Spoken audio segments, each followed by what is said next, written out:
श्रीपादराजं शरणं प्रपद्ये। हरिनामनो रे हरिनामनो रे સૌથી મોટો છે આધાર। હરિરસ પીધો તે નર જીત્યો બીજા એડે જાય। હરિરસ પીધો તે નર જીત્યો બીજા એડે જાય। ખાંડ જલેબી મૂકી પામર ખાંડ જલેબી મૂકી પામર કોકર વેષ્ટા ખાય। હરિના નામનો રે સૌથી મોટો છે આધાર। નામ મંત્ર મોટો છે જગમાં જન્મ મરણ ભૂત જાય। મુક્તિ સુંદરી આવે દોડે મુક્તિ સુંદરી આવે દોડે આકર્ષણ એવું થાય। હરિના નામનો રે હરિના નામનો રે સૌથી મોટો છે આધાર। શ્રીપાદરાજં શરણં પ્રપદ્યે। અધ્યાય 16 અને તેની ફળશ્રુતિ છે કે તેનાથી ધન આકર્ષણ, શક્તિ અને વૃદ્ધિ થાય છે। અધ્યાય 16 શ્રીમન નારાયણ વૃત્તાંત। હું શંકર ભટ્ટ શ્રીપાદ શ્રી વલ્લભ ચરિત્રનું સ્મરણ કરતા કરતા માર્ગક્રમણ કરતો હતો। શ્રીપાદ પ્રભુ પુરવપુરમાં જ નિવાસ કરે છે તે જાણીને મને ખૂબ જ આનંદ થયો। તેમના દર્શન કરવાની તાલવેલી ક્ષણ પ્રતિક્ષણ વધતી જતી હતી। રસ્તામાં એક શેરડીનું ખેતર આવ્યું। તે ખેતરમાં ખેડૂત આનંદથી બેઠો હતો। શેરડીનો રસ કાઢી તેમાંથી ગોળ બનાવવાનું એક બાજુએ ચાલુ હતું। ખેતરના ખાટલા પર બેઠેલા ખેડૂતે મને આદરથી બોલાવ્યો અને મને પ્રેમથી શેરડીનો રસ આપ્યો। શેરડીનો રસ ખૂબ જ મીઠો હતો। હું શ્રીપાદ શ્રી વલ્લભના દર્શન કરવા જાઉં છું તે જાણી તે ખેડૂતને ખૂબ જ આનંદ થયો। તે ખેડૂતે પોતાની હકીકત કહેવાનું શરૂ કર્યું। કાકા, મારું નામ શ્રીમન નારાયણ મલ્લાદી, અમારું ગામ મલ્લાદીપુરમ, પરંતુ કાળાંતરે તેનો અપભ્રંશ થઈ લોકો તેને મલ્લાદી નામથી ઓળખવા લાગ્યા। શ્રીપાદ શ્રી વલ્લભના દાદા શ્રી બાપાનુલાચાર્યોની અટક પણ મલ્લાદી હતી। તેઓ બ્રાહ્મણ હતા ત્યારે અમે ચૌધરી પટેલ છીએ। તેમનો અને અમારો ઘણો જૂનો સંબંધ હતો। ત્યારે અમે મલ્લાદીપુરમ ગામ છોડી અને પીઠિકાપુરમ ગામે કાયમ રહેવા આવ્યા। તે સમયે અમારી પરિસ્થિતિ ખૂબ જ વિકટ હતી। સર્વ સ્થાવર અને જંગમ માલ મત્તા વેચી ફક્ત પહેરેલા કપડાં સાથે અમે પીઠિકાપુરમ કાયમ વાસ્તવ્ય માટે આવ્યા। શ્રી બાપાનુલાચાર્યોએ અમને પ્રેમથી જમાડ્યા। તેમનું ખેતર ખેડવાની અમે ઈચ્છા પ્રગટ કરી। તે દિવસે શ્રીપાદ પ્રભુ ઘરે જ હતા।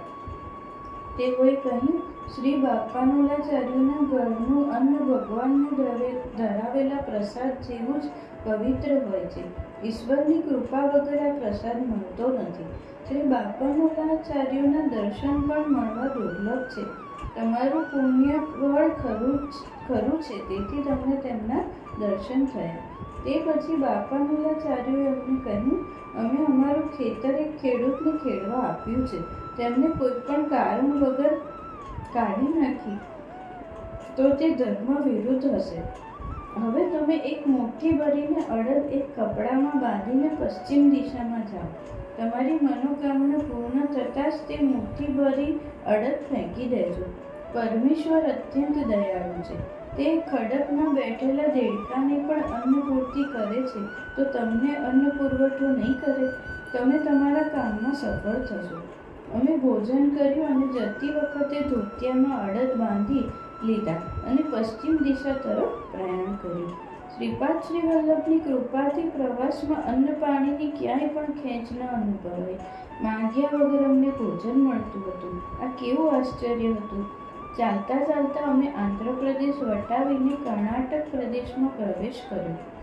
રસ્તામાં અમને અનેક ઝૂંપડીઓ દેખાઈ. તેમાં રહેતા લોકો વૃદ્ધ જ હતા. તેમની પાસે ધન સંપત્તિ કાંઈ ન હતું. એક પર્ણકુટીરમાં હવે અમે પ્રવેશ કર્યો. તેમાં એક વૃદ્ધ દંપતી રહેતું હતું. તેઓ જાતિએ ચૌધરી પટેલ હતા. તેમનો એકમાત્ર પુત્ર સર્પદંશથી મરણ પામ્યો હતો. તે પુત્રની પત્ની કૃષ્ણા નદીમાં સ્નાન કરતી વેળાએ તણાઈ ગઈ હતી. તેમને બીજું કોઈ સંતાન ન હતું. તે દંપતીને હવે કોઈ પણ નજીકના સગાવાલાનો આધાર ન હતો.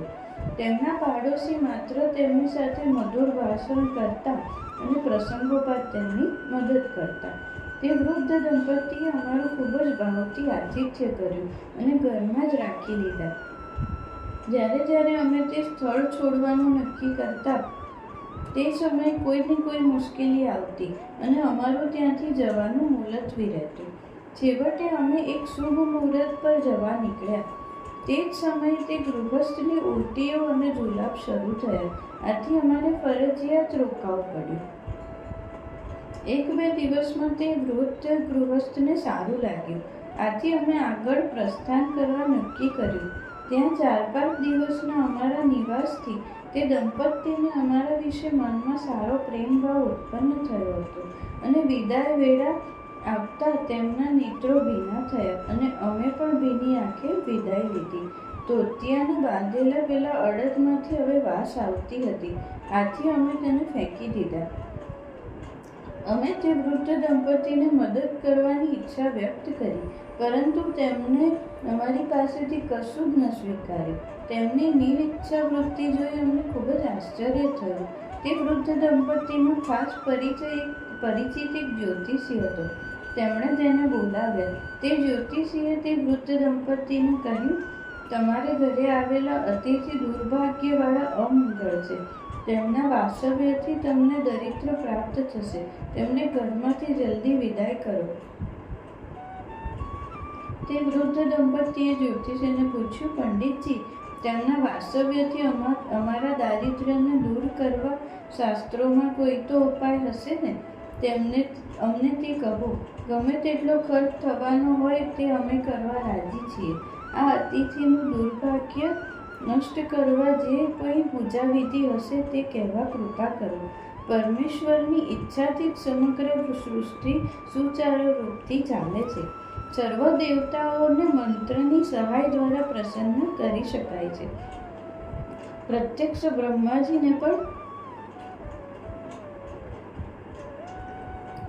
બ્રહ્માજીને પણ પ્રસન્ન કરવાનું વિધાન તમે જાણો છો. આથી તમે પૃથ્વી પરના સાચે સાચ ભૂદેવ છો. તમે અમારી ઈચ્છા પૂરી કરો અને એની અમને વિનંતી છે.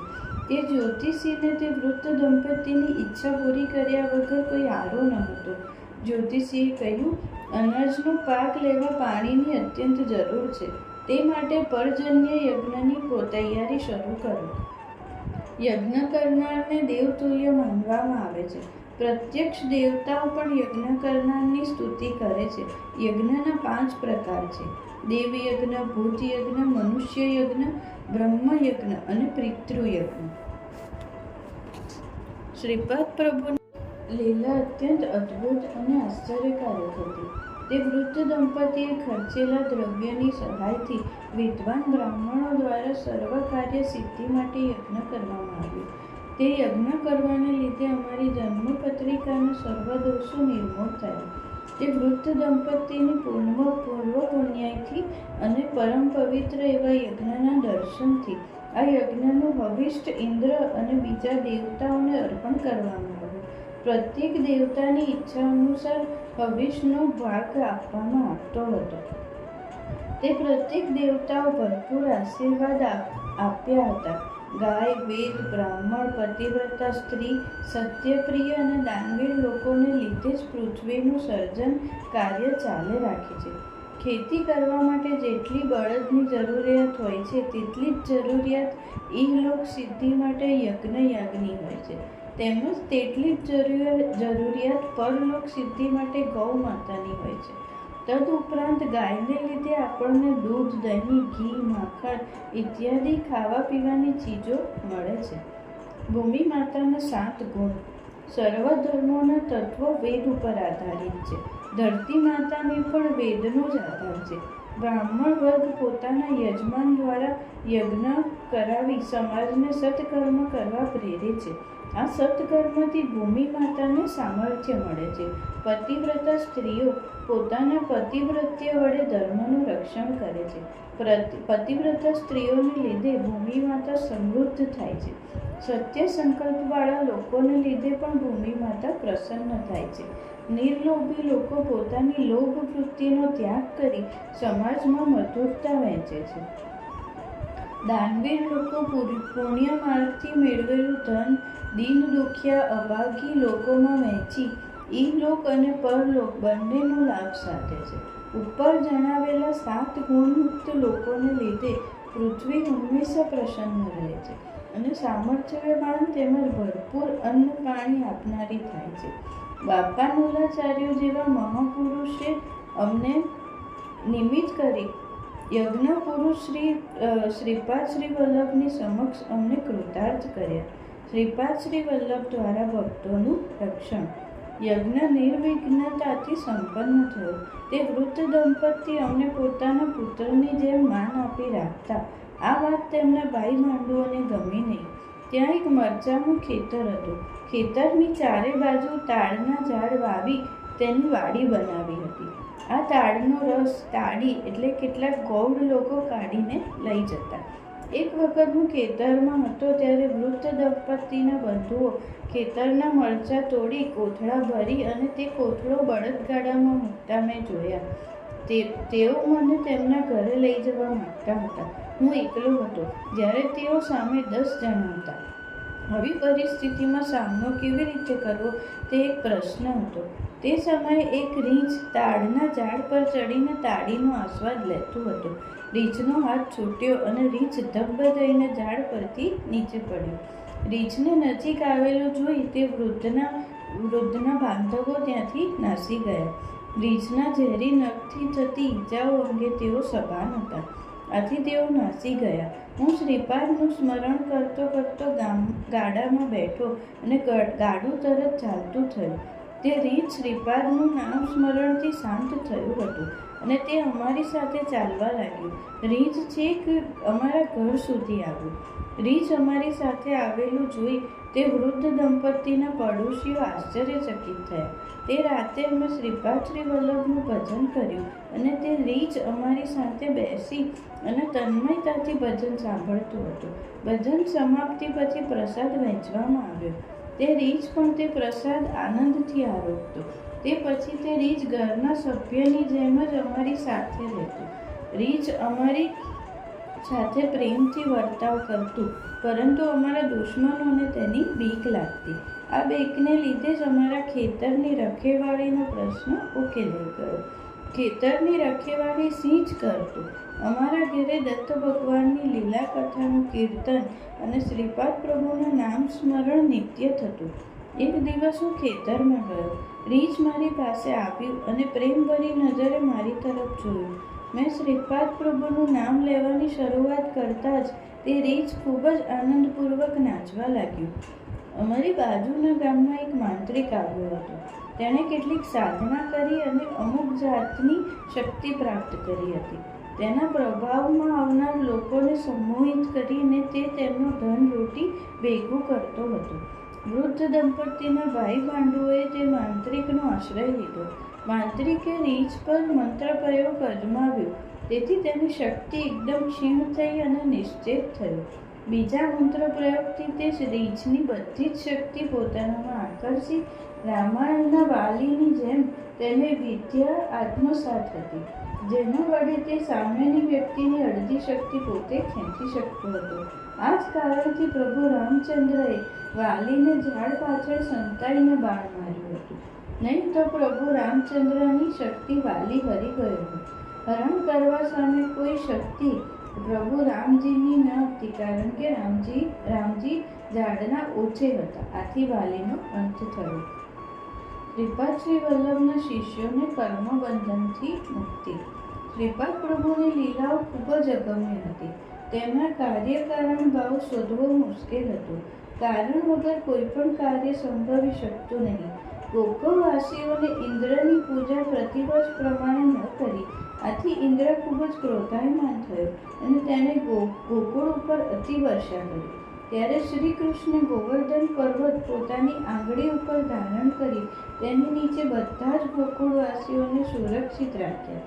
જે પ્રમાણે શ્રી કૃષ્ણે ઇન્દ્રની ઈચ્છાશક્તિ મુજબ કરવાની છૂટ આપી, પણ ગોકુળવાસીઓનું રક્ષણ કરી અને ગોપાલ ધર્મનું પાલન કર્યું. તે જ પ્રમાણે શ્રીપાદ શ્રી વલ્લભે માંત્રિકની યોગ શક્તિને તેની રીતે કામ કરવા દીધી. રીંછને તે શક્તિનો શિકાર થયું, પરંતુ રીંછના પૂર્વ પુણ્યથી તે શ્રીપાદ પ્રભુનું ભક્ત હતું. માંત્રિકની શક્તિથી નિશ્ચેજ પડેલા રીંછને મંદ ગતિથી રુદન કરતું હતું. દુઃખી જીવોનું આક્રમ શ્રીપાદ પ્રભુને તરત જ સંભળાય છે. શ્રીપાદ પ્રભુ દરેકના કર્મ અનુસાર પાપ કર્મના ફળની તીવ્રતા ઓછી કરે છે. શ્રીમન નારાયણના ઘેર દત્ત કથા શ્રીપાદ શ્રી વલ્લભનું નામ સ્મરણ, કથા, કીર્તન નિત્ય નિયમથી ચાલતું. ત્યાં આવનાર ભક્તોમાં કેટલાક શ્રીપાદના ચરણે અનન્ય ભાવથી શરણે ગયેલા હતા. કેટલાકના મનમાં હજુ સંદેહ દૂર થયો ન હતો. નામ સંકીર્તન ચાલુ હતું. તે સમયે એક અદ્ભુત ઘટના ઘટી. તે મૃત થયેલું રીંછ શ્રીપાદના નામ ઘોષથી જાગૃત થઈ આનંદથી નાચવા લાગ્યું. તેનામાં ચૈતન્ય ફરી પાછું આવ્યું. શ્રી દત્તાત્રેયના યોગ સામર્થ્ય બધા કરતાં જુદું જ છે. તેમની કરુણતાથી રીંછનું પુનરાવર્તન ફરી મનુષ્યમાં થયું અને તે માંત્રિક મનુષ્યનું રૂપાંતર રીંછમાં થયું. ત્યાંના લોકોને તે રીંછને દોરડા વડે બાંધી અરણ્યમાં છોડી દીધું. મનુષ્યમાં રૂપાંતરિત થયેલું તે રીંછ પોતાનો પૂર્વ ઇતિહાસ કહેવા લાગ્યું. લોકો સાંભળો, ગત જન્મે હું એક સાહુકાર હતો અને વ્યાજે પૈસા દેવાનો વ્યવસાય કરતો. વધારે પડતું વ્યાજ લઈ અને હું લોકોને પુષ્કળ ત્રાસ આપતો હતો. વ્યાજ ના આપો તેની મૂડી જપ્ત કરી લેતો. આવા દુષ્કર્મને લીધે મને રીંછનો જન્મ મળ્યો. મારી પૂર્વ પુણ્યને લીધે આ જન્મે મને શ્રીપાદ શ્રી વલ્લભના દર્શન થયા અને અનુગ્રહ પ્રાપ્ત થયો. શ્રીપાદ પ્રભુએ દત્ત ભગવાનનો અવતાર છે. તેમના અનુગ્રહને લીધે જ મને રીંછ યોનિમાંથી મુક્તિ મળી અને કેવો ઉત્તમ એવો માનવદેહ પ્રાપ્ત થયો. તે દુષ્ટ માંત્રિકે અનેક પાપ કર્મ કર્યા હતા. તેણે અનેક મૂંગા પ્રાણીઓને ત્રાસ આપ્યો અને ખાસ કરીને શ્રીપાદ શ્રી વલ્લભના ભક્ત હોય તેવા પ્રાણીઓને પોતાના પાપનો ગળો ફોડતા શ્રીપાદ પ્રભુએ તેને યોગ્ય શિક્ષા કરી. સુજ્ઞજનોનું રક્ષણ અને દુષ્ટ લોકોને શાસન આ તેમનું બિરુદ છે. તે શ્રીપાદ સ્વામીની જે ભક્તો અનન્ય શ્રદ્ધા ભક્તિથી અંતઃકરણપૂર્વક સેવા કરે છે તેમના પર શ્રીપાદ પ્રભુનું હંમેશા કૃપાછત્ર હોય છે. દેવ અને ભક્તની નિંદા કરનાર તેમજ પરધનમાં આસક્તિ રાખનાર લોકોને તેઓ શિક્ષા કરવા અચકાતા નથી.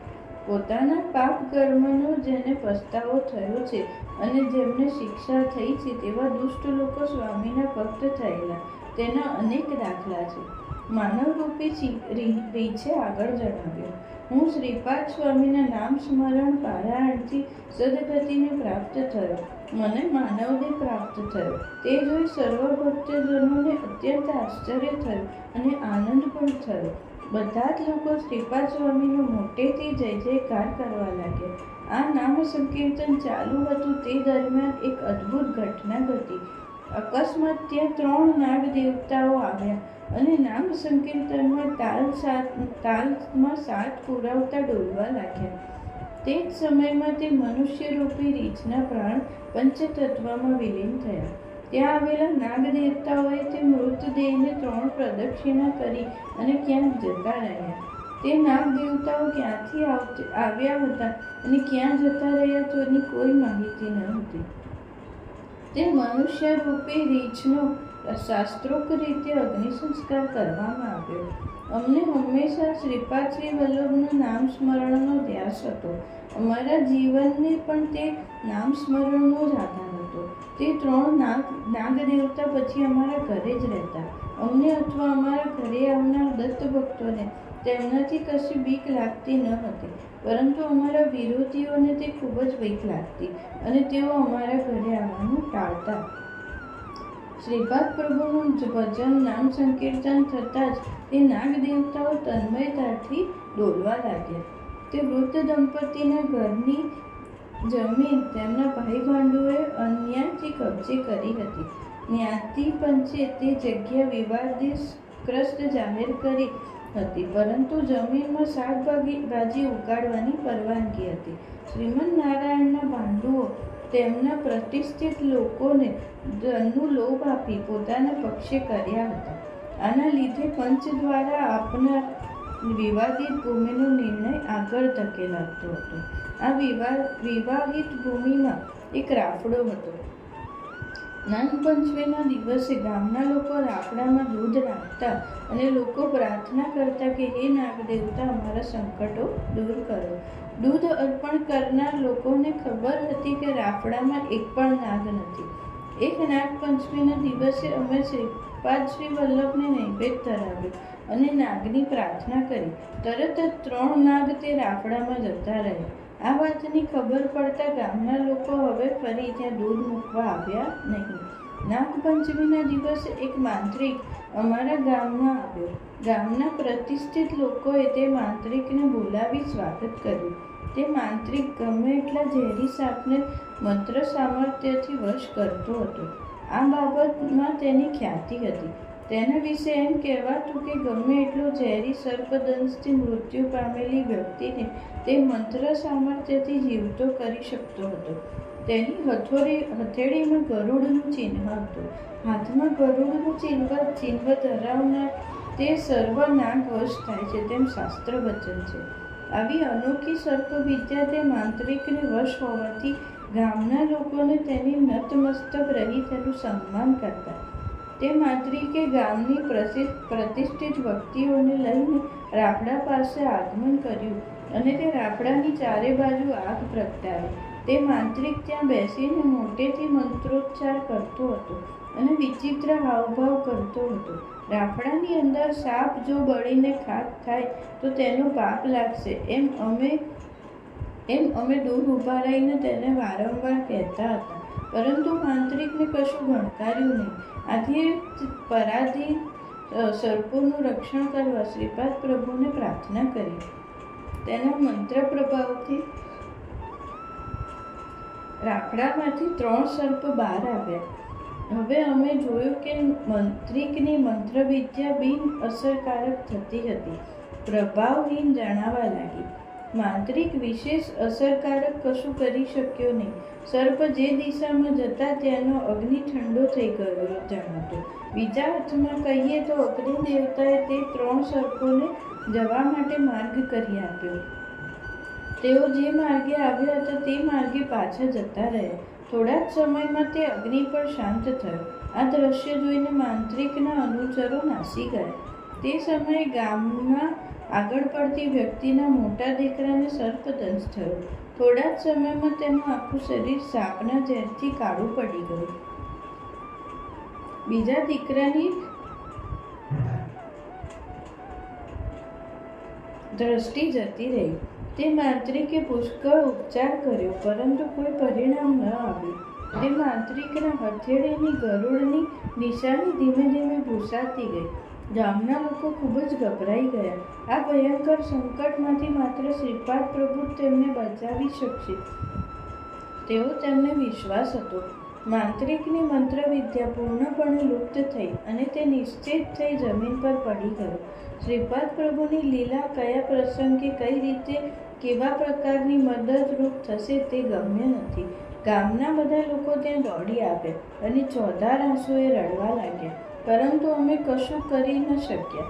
અમે તેમને સાંત્વના આપીને સમજાવ્યા કે તેઓ અનન્ય ભાવથી શ્રીપાદ પ્રભુને શરણે જાઓ અને તેમનું નામ સ્મરણ કરો. તેઓ તમારા બંને પુત્રો પૂર્વ સ્થિતિમાં આવશે. નિશ્ચિત થયેલા માંત્રિક થોડા જ સમયમાં ગત પ્રાણ થયા. માંત્રિકનું શબ ગામના મુખીના ઘરની સામે રાખ્યું હતું. અમારા બંધુઓ ભયથી થરથર કાંપતા હતા. વાતાવરણમાં બધે જ શોકનું વાતાવરણ જણાતું હતું. તે માંત્રિકનો મૃતદેહ શમશાનમાં અંત્યવિધિ માટે લઈ જવામાં આવ્યો. ચિતા પર શવ મૂકવામાં આવ્યું અને અગ્નિ સંસ્કારનો પ્રારંભ થતાં જ એક મોટું આશ્ચર્ય થયું. તે માંત્રિકના શરીરમાં ચૈતન્યનો સંચાર થયો. અગ્નિથી બળવા માટે માંત્રિક મોટેથી બૂમબરાડા કરવા લાગ્યો. તે માંત્રિકનો દુષ્ટ ભાવ શ્રીપાદ પ્રભુની કૃપાથી અગ્નિનો સ્પર્શ થતાં જ બળીને ખાક થયો. એક શુદ્ધાત્મા તરીકે તે માંત્રિક લાકડામાંથી બહાર આવ્યો. આ બધી લીલા કરવાનો હેતુ એક જ કે શ્રીપાદ પ્રભુનું સજ્જનોના રક્ષણ કરતા છે અને દુર્જનોને દંડ કરતા છે. તે માંત્રિક ચિતા પરથી ઉઠીને ઠેકડા મારતો મુખીના ઘરે પહોંચ્યો. ગામના મુખીના સર્વોએ ભેગા થઈ દત્ત મહાત્મ્યનું વર્ણનાત્મક કીર્તન કર્યું. તે પછી દત્ત દિગંબરા, શ્રીપાદ વલ્લભ દિગંબરા ધૂનથી આકાશ ગુંજી ઉઠ્યું. શ્રીપાદ પ્રભુના સ્થૂળ સ્વરૂપમાંથી અને સૂક્ષ્મ સ્વરૂપમાંથી શક્તિ સંપન્ન દિવ્ય કિરણો સમગ્ર વાતાવરણને પવિત્ર અને શાંત કરતા હતા. બધા જ બ્રહ્માંડો આ દિવ્ય કિરણોથી પાવન થયેલા હતા. સ્વામીનું સચ્ચિદાનંદ અદ્વૈત સ્વરૂપમાં રહેલો મહાકારણ દેહ મહત વિશ્રાંતિમાં હતો. તેમનામાંથી નીકળતા દિવ્ય કિરણો સાયુજ્ય, સાલોક્ય, સામીપ્ય, મુક્તિ પ્રદાન કરતા હતા. આવા દિવ્ય કિરણોથી અવધૂત મહાસિદ્ધિ પ્રાપ્ત મહાયોગી અને અંશા અવતાર પણ પવિત્ર થયા હતા. અત્યંત શ્રદ્ધા અને ભક્તિયુક્ત અંતઃકરણથી શ્રીપાદ પ્રભુનું નામ સ્મરણ કરવાથી અગોચર એવા સ્વામી પ્રકટ થઈને બધાને દર્શન આપી પ્યાસી આંખોની તૃષા छिपावતા. માતાની ગોદમાં ધાવણા બાળકને જે રીતે આનંદદાયક તેમજ આહ્લાદક લાગે છે, તેવી જ રીતે શ્રીપાદ પ્રભુના ચરણે નતમસ્તક થઈને ભક્તોને અનુભૂતિ થતી. અત્યંત પાપી તે માંત્રિક શ્રીપાદ શ્રી વલ્લભના નામ સ્મરણના સંકીર્તનમાં રંગાઈ ગયો અને શ્રીપાદ શ્રી વલ્લભ એકદમ દિગંબર અવસ્થામાં દેખાતા હતા. તેને થયું કે પોતાના પાપ કર્મના ફળના લીધે જ તેને શ્રીપાદ પ્રભુ તેવા દેખાય છે. માંત્રિકે જીવનકાળ દરમિયાન અસંખ્ય સર્પોની આહુતિ તેની મંત્ર દ્વારા આપી હતી. અનેક મહાન સંન્યાસી અને દિગંબર વિભૂતિઓને ત્રાસ આપ્યો હતો. આ સર્વ માટે તેણે અંતઃકરણપૂર્વક પશ્ચાતાપ થયો હતો. તેણે શ્રીપાદ પ્રભુના દિવ્ય સ્વરૂપની કલ્પના આવી અને તે શ્રીપાદ પ્રભુના ચરણે નતમસ્તક થયો. માંત્રિકને સાચે સાચ હૃદય પલટો થયો હતો અને તેનો દ્વેષાગ્નિ શાંત થયો. શ્રીપાદ પ્રભુએ તેને પોતાનું ઉત્તરીય પહેરવા માટે આપ્યું. તે વસ્ત્ર સ્વીકારી માંત્રિક અત્યંત આનંદથી નાચી ઉઠ્યો. સૂર્યોદય થતાં પહેલાં તે મોખીના નાના પુત્રની દ્રષ્ટિ પાછી મળી. શ્રીપાદ પ્રભુને ધરાવેલા દૂધના પ્રસાદથી મોટો દીકરો ભાનમાં આવ્યો. થોડા ક્ષણોમાં તે પૂર્વવત નિરોગી થયો. તે માંત્રિક સર્વસંગ પરિત્યાગ કરી સાધુ થઈ દેશાવર જતો રહ્યો. ગામના પંચે તે જમીન વૃદ્ધ દંપતીને મળે તેટલું મુકાદો આપ્યો. 3 સાપો જેમાં હતા તે રાફડામાં 3 ઔદુંબરના છોડ ઉગી નીકળ્યા. કેટલાક સમય પછી દત્તાનંદ અવધૂત સંન્યાસી અમારા ઘરે પધાર્યા. તે સંન્યાસી ઔદુંબરના વૃક્ષ નીચે ધ્યાન કરતા. એક શનિવારે સાયંકાળે શ્રીપાદ પ્રભુને ધરાવેલો હલવો પ્રસાદ તરીકે બધા ભક્તોને આપ્યો. શ્રીપાદ શ્રી વલ્લભ નાના હતા ત્યારે તેમની માતા અને તેમના દાદાના ઘરે ઔદુંબરના વૃક્ષ નીચે બેસી ચાંદીના પાત્રના એટલે કે પવાલામાં હલવો આપતી. શ્રીપાદ શ્રી વલ્લભ, શ્રી ઋષિ સરસ્વતી અને શ્રી સ્વામી સમર્થ આ ત્રણ સ્વરૂપના પ્રતિકાત્મક આ ત્રણ ઔદુંબર વૃક્ષ છે. આ પ્રતિકાત્મક વૃક્ષના બીજના ફળ સ્વરૂપ પીઠિકાપુરમ ગામમાં એક ઔદુંબર વૃક્ષ છે. આ પુણ્યપ્રદ વૃક્ષની ગાઢ છાયામાં શ્રીપાદ શ્રી વલ્લભની મૂર્તિની પ્રાણ પ્રતિષ્ઠા કરી અને તેમના પર એક સુંદર મંદિર બાંધવામાં આવ્યું. આ મંદિરની એવી ખ્યાતિ થઈ કે જે ભક્ત શનિવારે પ્રદોષ સમયે હલવાનો પ્રસાદનો નૈવેદ્ય ધરાવશે તે સર્વ સુખ સંપત્તિ અને અનન્ય સમાધાન પ્રાપ્ત થશે.